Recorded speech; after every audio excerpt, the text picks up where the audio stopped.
When I was champion, I was on that side, on the right side.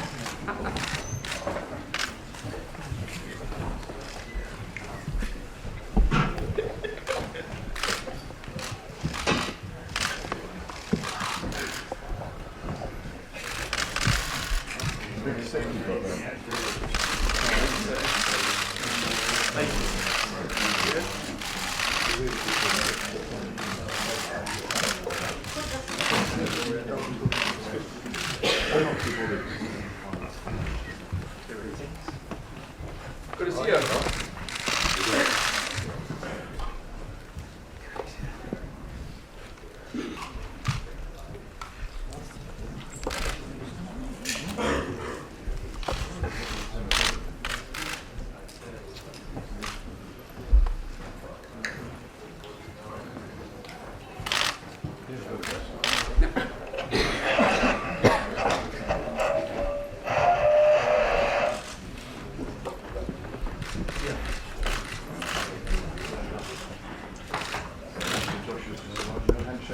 Champions out.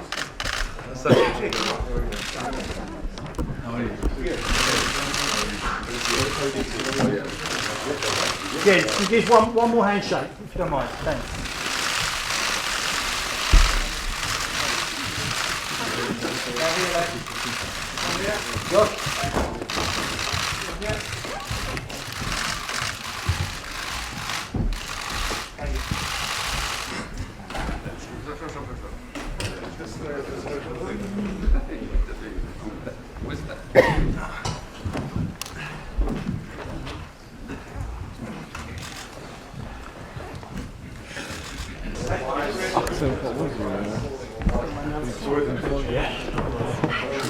How are you?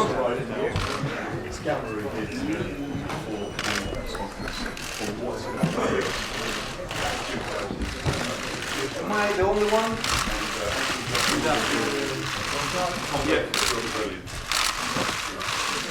When I was champion, I was on that side, on the right side.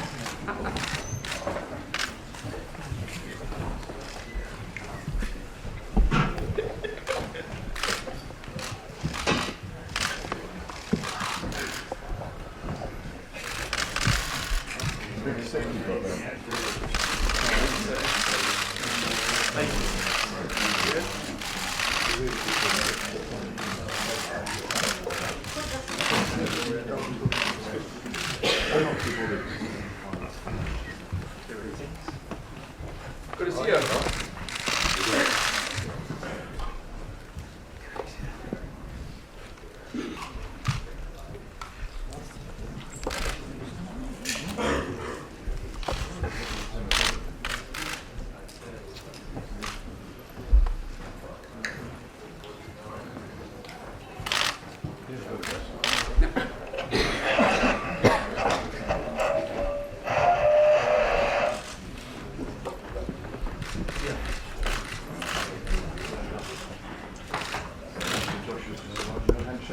Champions out.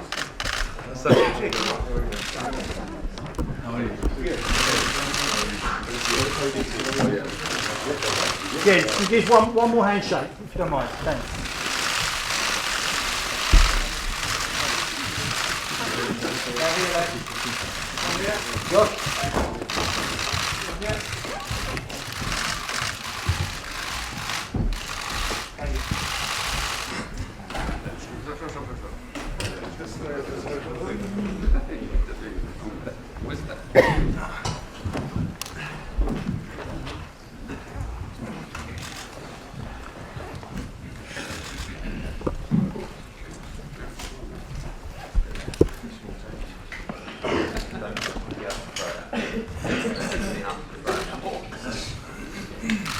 Good afternoon everyone, welcome back to Wembley Stadium. It feels fantastic to walk outside there and realise that on April 29th we're going to have the biggest boxing event Britain has ever seen at the Wembley Stadium for the Unified Heavyweight Championship of the World between Joshua and Wladimir Klitschko. There's so many people to thank and we'll go into that further later on in the press conference, and right now I'm going to pass over to our exclusive broadcast partner for the UK who's going to have questions for everybody on the table. That's Adam Smith. Thanks, Eddie. It really is a super fight, and it's fantastic to be back here at Wembley Stadium. What better stage in Britain at the end of April 2017 to get Wladimir Klitschko and Anthony Joshua into a ring. I think it's wonderfully exciting, not just for British boxing, but for sport worldwide. I'm going to ask a few questions. I'm going to kick off with Anthony, and we're going to go right straight into it. Do you believe that you can, on April the 29th, knock out Wladimir Klitschko and move up in levels and cement your place as a real heavyweight champion? Yeah, well, knockout is the cherry on top, but to win, whichever way, I think is very possible. And this is a fight that can change from champion to legend overnight, right? And it's a fight that will get the masses out and draw massive attention, and they're the type of fights that can change that's the type of fight that can change the way people view you in your industry. So as I said, right now, IBF is the champion of the world, but now it's about beating the right people to go down in history. But it's not doing it once, it's doing it over and over again. So this is just the start of that legendary campaign. And Wladimir, straight to you, do you believe that you can in some way expose Anthony Joshua on April the 29th as a fighter that's not nearly ready for your level of experience and seasoning? Good afternoon, ladies and gentlemen. First of all, I'm really glad and happy to be here at this stadium. The stadium is famous worldwide, and now Anthony and I will have a chance to perform here on April 29th. And I will describe probably in 5 steps, my dream and what I feel. It's like in the same way, like a boxer cannot punch with one finger. Even with 2, he's not strong enough. We have 5, so I have 5 steps. And if you put these 5 steps together, it makes a fist that can punch through anything in life. So, in the first step, my goal and target to become 3-time world champion. I've been holding myself back for a year and a half, which was first time in my entire 26-year career, and I look forward to be back in the ring, as I said, to become 3-time world champion. Second, with the second step, all as the consequences. So what is going to happen if Anthony will win this fight? I will congratulate you, and I will congratulate you. When I will win this fight, I will help you to come back. In the third step, obviously I need to have somebody that's gonna help me to get myself in the perfect shape. So we'll have sparring partners, my direct competitors that want to knock me out in the ring during the sparring sessions, and we're probably gonna look for the same guys because Anthony like me, same size, same arm length, all the same, different colors, but the rest is the same. So those sparring partners will definitely help you to get in the better shape. In the fourth step, I imagine standing in the middle of this stadium, holding those belts in my hands, to all the fans. We're talking about 80, 90,000, who knows, maybe, somebody gonna get in, standing there, we're gonna get it to 100,000. So, I've been fighting in the stadium, an arena where it was 1999, Axel Schulz, German hero. I was walking in an arena with 18,000 sold out Köln Arena. I was booed until the 5th round, but I was cheered up when I was holding my European title in my hands. So I'm imagining, I have imagination in my head and the dream to hold those belts in my hands.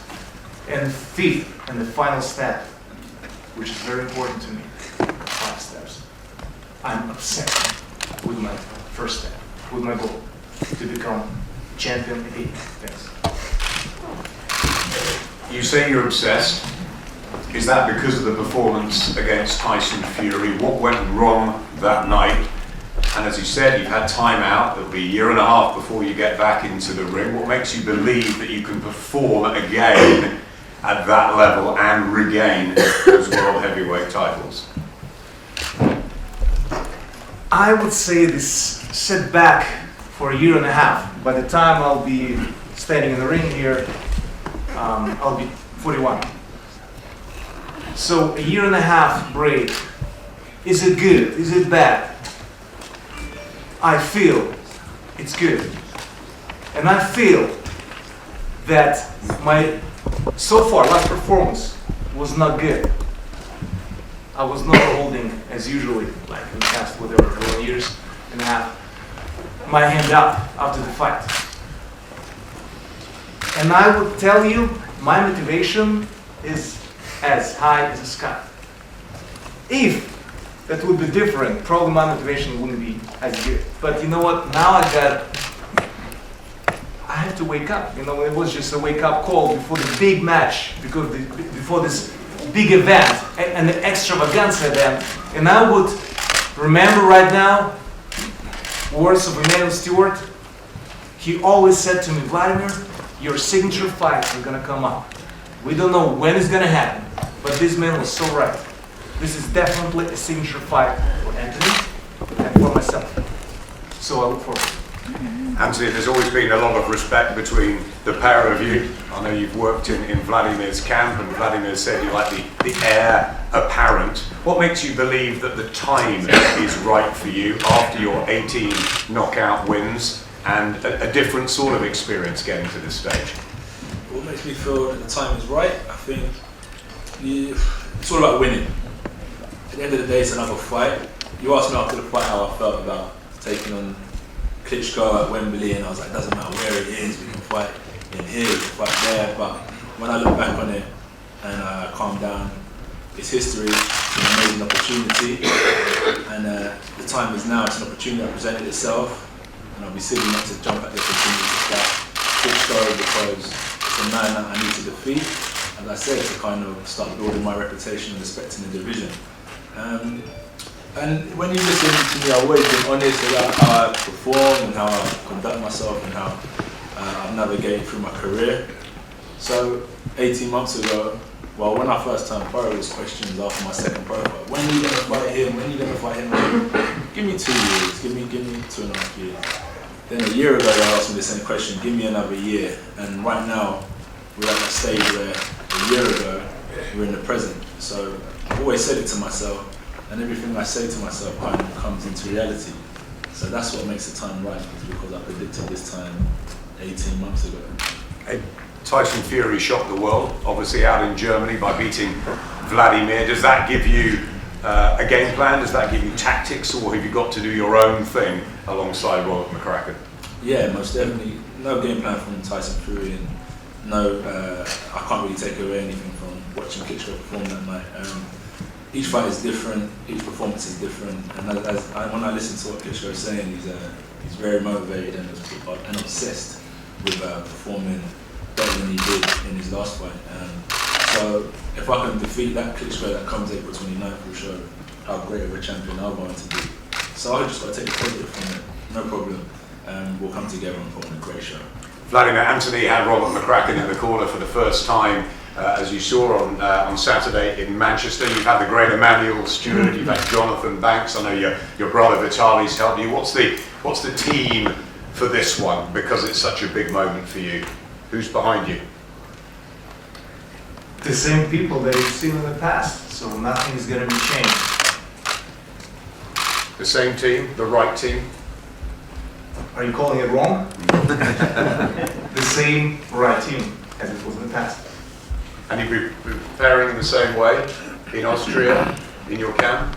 I'll be doing and relying my preparation on experience that I gained in the ring, and I'm an expert how to prepare and get myself ready. So I will prepare accordingly. What have you learned from being with Anthony Joshua, both in camp, seeing his development, being at ringside watching him on Saturday, that makes you believe that you will again become world heavyweight champion in front of these 90,000 people here at Wembley? I was, I am, and I will be very complimentary to him. First time I saw him perform here in London, 2012, when he became Olympic champion. So I felt this man is following into my footsteps in a certain way. I've been fighting Olympic champions in the past as Povetkin and Ray Mercer.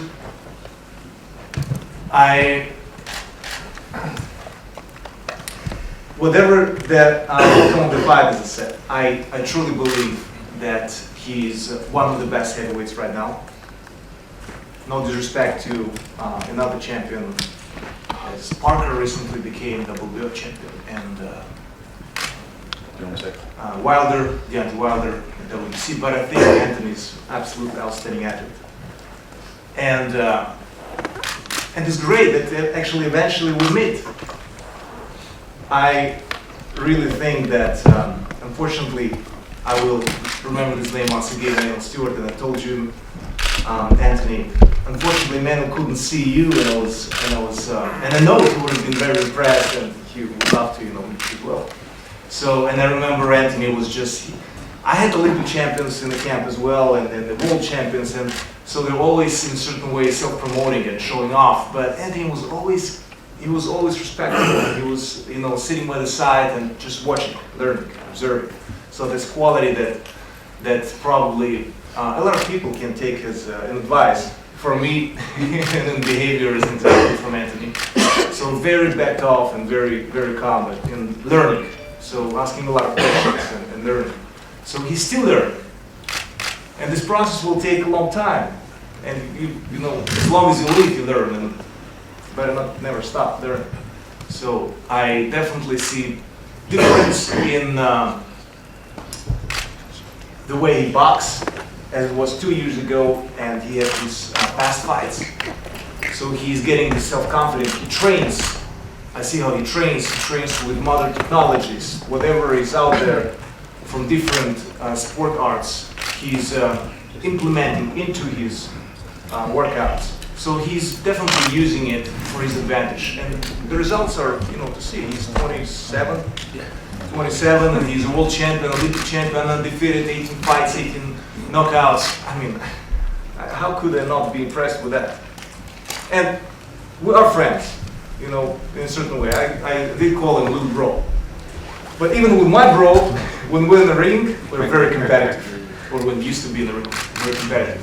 And I'm sure that, for that night, there were friends in the ring on 29th of April. So we definitely will perform. I'm sorry for speaking for you, but we will perform from our best what we can bring in the ring. You've been a professional for a couple of decades, almost 70 fights. You've fought all around the world, many of them world championships. You've been to London once before when you beat Monty Barrett on the Lennox Lewis card. What would it mean to be here at Wembley, in the National Stadium, 90,000 people? You compare it to those nights in Germany that you've had. What will be special about being here next year in England for you? It is special. It is special to perform here. I'm not at my home, so to say. I'm not in Ukraine, in Germany, or even the States. So it's a different audience on one hand. On the other hand, it's familiar to me because I've been performing here, and this is not the first fight that Vitaly or I had from this country, as Hubby Hyde or David Hay and Chisora and others. So I feel kind of connected and familiar with the audience, and it's definitely something familiar on one hand to fight at the stadium. I've been fighting, probably the biggest stadium was at Schalke with 61,000. I never fought at 90,000 stadium. This is mecca of sport, this stadium, and don't forget about it, boxing came from England, the roots of the sport. So I think kind of arriving at home in a certain way, even if I'm not at home. I definitely feel great about it, that I have this opportunity to have a signature fight. And even if we mentioned it previously with my age, I do consider it as a number for right now. Let's see what it's going to be in 10 or 20 years, but we can ask also Bernard Hopkins that is fighting very soon in Los Angeles, and he's 50 something now. Yeah, 52. I stopped counting because he's like definitely an alien. That's my feelings. Anthony, you have fought here before. I think it was your sixth fight against Matt Legg. There weren't that many people when you were fighting, but you had the experience of being at Wembley. 90,000. Is this the sort of stage you've always wanted to perform on and showcase your talent? It's a stage you can't dream of. It's a stage that you can't really put into your wildest imagination, but you never know. That's what they say, hard work can pay off. We've been due diligent in the gym and in training and preparation and strategy outside of the ring. That's brought us here. And it's not real until we step into the ring, right? So I have to just put my head down, say my prayers, and just hope that we can make history. There's a great deal of respect between the two, which is wonderful to see. It's different these days. Yeah, and it's good to see. But when you get into that ring on April the 29th, that changes. Yeah, most definitely. Utmost respect for Wladimir. Not just from achievements, that's one thing, but as you said, the man that he is. Like we had like Lennox, and now we've got the Klitschko brothers. And then when I was coming through, you have a blueprint to follow, right? So these Klitschkos and Lennox were the type of people that I looked to and took inspiration from. And it's even like my brothers over there in the corner. When we're together, we have the best time. We have a great time. But if he owes me £10, if we're playing FIFA, I'm hounding him down until I win or I get. So it's just how it goes, right? It's just how it goes. Competition, and like we saw with Tresor and Dylan on the weekend, they shook hands after. So we come together, the lions roar, and then at the end of it you shake hands and life goes on. But as I always say with my fights, the best man will win, and destiny's already been written for that fight. It's just fulfilling our goals. It's the drive inside you, the competition, the hunger that's burning, that wants to make you victorious in this sport time and again. Yeah, it's more. It's not just in sport, as I said with my guys over there. It's just life in general. Wanting the best out of every situation, and that reflects in the sport. So yeah, when it comes down to April 29th, how I conduct myself now, even until April 29th, even while I'm not in intense training, just my mindset, like we're back on the grind straight away. So that's a winning mentality, and then that's what's helped me that's what's got me through life in the first place. I made an opportunity out of nothing. So yeah, that will definitely put me in a good way. Come to fight time. Vladimir and Vitaly, who've ruled for so long as heavyweight champions, they speak so many languages, they're nice guys out of the ring. Do you want to take that sort of role model process on with you? You know, we see the kids here looking around Wembley today, and that side of it's important, isn't it? Yeah, I tried to learn Spanish and stopped after 4 lessons, so I'm trying learning a different languages, not easy. But yeah, I'll definitely like to take inspiration from Wladimir, most definitely, as a man. As I said, boxing is one thing, but as a man, good man, definitely a good man. His brother's doing great things for his country as well. And when it's all said and done, when we're not here, that's all you have is what you've done for people. So yeah, outside of boxing, I'll definitely take inspiration, but in the ring, I have to be my own man. So talk me through the next few months of preparation for April the 29th. Anything different, or is it, you've always talked about a journey, and the fact that you're not just preparing for one person in particular, it's preparing for the ultimate. Yeah, so preparation, it starts now, in a certain sense, as I said, mentality. And it's a brilliant thing that we're here today because it keeps me in the zone. The great thing about the last camp is that I can take what I had built into my next camp. I'm not going to go back down to zero. Maintain, doubling fight, keep strong in certain areas. So when I attack training camp, we're ahead of the game. And we've got, as Wladimir said, we've got so much science and data now. That's why I can track and improve each fight, because of the information I've built over each training camp. And that's how I've already started training. We've been on the phone, we're having a debrief today, and plan for the next couple of months. And what will you need to improve on for April the 29th? The fact that obviously you haven't gone 12 rounds yet. There's little things that you'll maybe gut checks that you may have to go through here. Is that something you can prepare for, or is that something you have to react to on the night?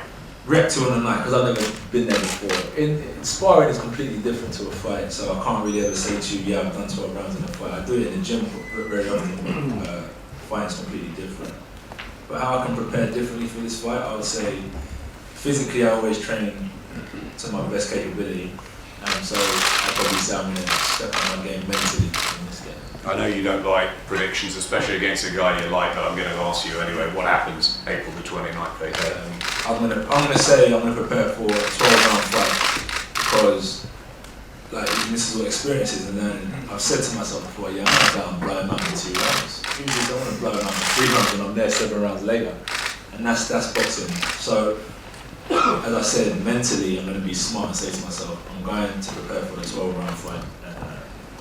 That's how I'll attack training camp. So help me get stronger, help me get faster. I'll run 45 minutes, I might run 50 minutes, because I know I'm going 12 rounds. So if I know I'm going 2 rounds, I might run 30 minutes. So I'm going to prepare for a 12-round fight. Wladimir, former Olympic champion, so many successes throughout your long career. We remember the David Hay one well, of course, from a British point of view. How important is April the 29th as a night for you in your sporting life? How many of April 29th I could have? So I'm pretty much limited, or more limited than Anthony.